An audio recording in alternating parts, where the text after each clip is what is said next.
नमस्कार, मैं हूं सुरेश चौहान के और आप देख रहे बिंदास बोल।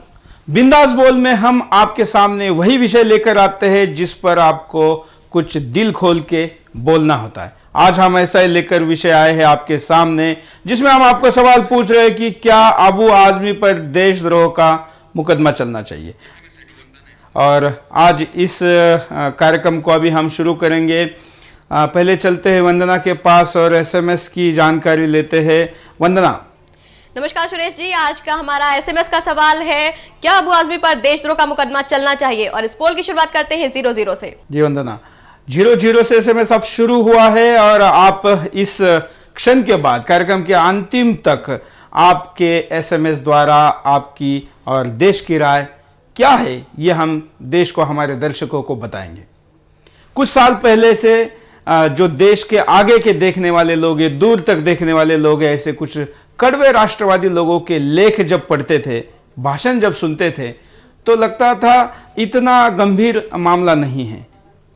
वो बड़ी चेतावनी देते थे कि देश को दोबारा विभाजन का राग झेलना पड़ेगा, वो दर्द झेलना पड़ेगा। लेकिन तब शायद देश जागा नहीं। लेकिन उन लेखों में और भाषणों में जो जो बातें कही जाती थी, 2010 में ये बातें सारी सच होती दिखाई दे रही है।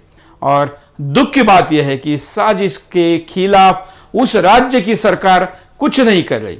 मराठी के नाम पर अबू आजमी से दो हाथ करने की बात करने वाले राज ठाकरे, जिन्होंने आपने विधायकों की बलि भी हाउस में चढ़ाई, लेकिन वो भी अबू आजमी के देशद्रोह के खिलाफ कुछ नहीं बोल रहे। अगर ऐसा ही रहा तो क्या होगा इस देश का, बड़ा सवाल है। और इसे रोकना होगा तो ऐसे नेताओं के खिलाफ कार्रवाई होनी चाहिए, कड़ी कार्रवाई होनी चाहिए।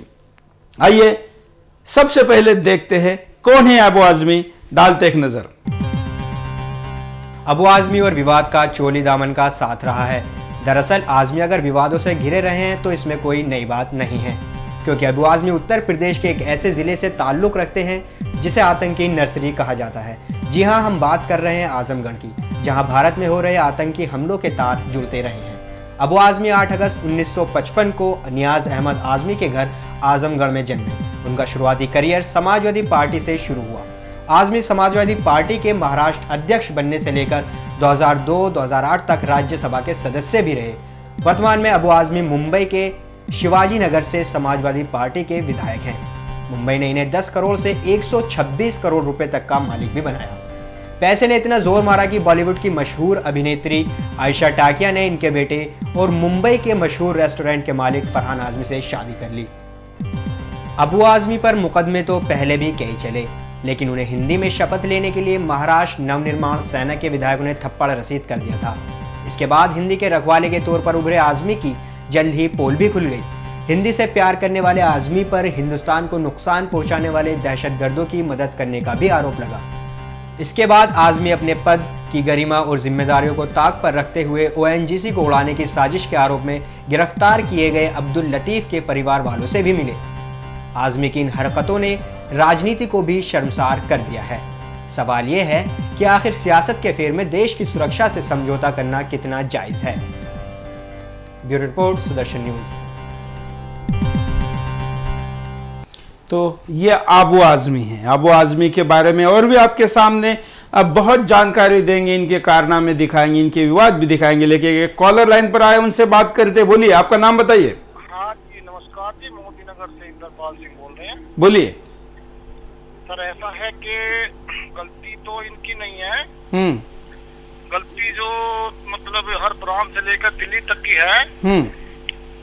अभी मैं तो इतना तो नहीं बता पाऊंगा। वैसे मैं तो कहना चाह रहा था कि उनको धन्यवाद दे दूं जिन्होंने जो बॉम्बे में अपना बम विस्फोट करा करके दाऊ चले गए, जो उन्होंने धन्यवाद इस चीज के लिए कि उन्होंने कोई सांसद के लिए चुनाव नहीं लड़ा। नहीं, वरना वो चुनाव लड़के दिल्ली में बैठ जाते तो फिर कुछ भी करते तो उनका सब माफ था। बिल्कुल। और ऐसे पता नहीं कितने लोग बैठे हैं, अब दिल्ली में ही देख लीजिए ना। 3 आदमी जो बिहार से सांसद चुन करके अभी भी तिहाड़ में बैठे हुए हैं और उनके ही वोट से आज सरकार चल रही है सेंटर की। तो गलती इनकी नहीं है, गलती हम लोगों की है। बिल्कुल। क्या उपाय है इसका? उपाय तो ये होगा कि इनमें बिल्कुल सुधार किया जाएगा और कोई ऐसा कानून बनाना पड़ेगा देश भर में जो भी लोग नेता बने या तो कोई एजुकेशन हो या कोई आर्मी से रिटायरमेंट। नहीं, ये तो वो तो बात और है। आबू आजमी के बारे में शिक्षा का विषय नहीं है, ये तो सीधा देशद्रोह है। ये आबू आजमी का विवादों से पुराना नाता है। अपने आप को लाइमलाइट में रखने के लिए आबू आजमी ने मीडिया के सामने कई बार हाथ चला है। आइए देखते हैं आबू आजमी और विवादों का नाता। भारतीय राजनीति आजादी के वक्त से ही उतार चढ़ाव भरी रही है। इसी कड़ी में राजनीति को शर्मसार कर देने वाला एक और नाम जुड़ गया, अबू आजमी का, जिन पर आरोप है दिल्ली ब्लास्ट के आरोपियों का साथ देने का। जी हां, अबू पर इल्जाम है उन आतंकियों का साथ देने का जिन्होंने दिल्ली पर अपने नापाक मंसूबों को जाहिर करते हुए बम ब्लास्ट से दहला दिया था। आतंकी शहजाद और जुनैद जिन्होंने इस धमाके को अंजाम दिया, उसमें शहजाद को उत्तर प्रदेश की एटीएस ने उसके घर आजमगढ़ से धर दबोचा, जबकि जुनैद अब भी फरार है। शहजाद ने यह स्वीकार कर लिया है कि उसकी मदद मुंबई के सपा विधायक अबू आजमी ने की थी। संपत्ति 100 करोड़ से भी ज्यादा। पहला आरोप 1993 बम ब्लास्ट में आरोपी। इतना ही नहीं, भारत का पहला टाटा क्रिमिनल होने का दाग भी अबू आजमी पर है। और तो और 1995 में असेंबली इलेक्शन में समाजवादी पार्टी से लड़ रहे मशहूर लेखक और पत्रकार साजिद रशीद ने पार्टी से इसी के चलते ही रिश्ता तोड़ लिया था। उनका कहना था कि मैं किसी बम ब्लास्ट आरोपी के साथ काम नहीं करना चाहता, इस स्थिति में मैं पार्टी छोड़ना ज्यादा पसंद करूंगा। इतना ही नहीं, डॉन सरगना दाऊद इब्राहिम से भी अबू आजमी की नजदीकियों से इनकार नहीं किया जा सकता। नवंबर 1997 में मुंबई के तत्कालीन पुलिस कमिश्नर रोनाल्ड मेंडोसा ने मुंबई हाई कोर्ट में एफिडेविट दायर किया था। इसमें कहा गया था कि अबू आसिम आजमी के डॉन दाऊद इब्राहिम के साथ नजदीकी रिश्ते हैं। कुल मिलाकर देखा जाए तो भारतीय राजनीति में आजमी की छवि अच्छी नहीं रही है, क्योंकि पहले से ही विवादों में रहे अबू आजमी पर अब नया मामला इंडियन मुजाहिदीन के आतंकी शहजाद और जुनैद का साथ देने का है। अबू आजमी की इस करतूत ने यह साबित कर दिया है कि अपने राजनीतिक लाभ के लिए समाजवाद की ढपली पीटने वाले समाज के दुश्मनों की मदद करने से भी बाज नहीं आ रहे हैं।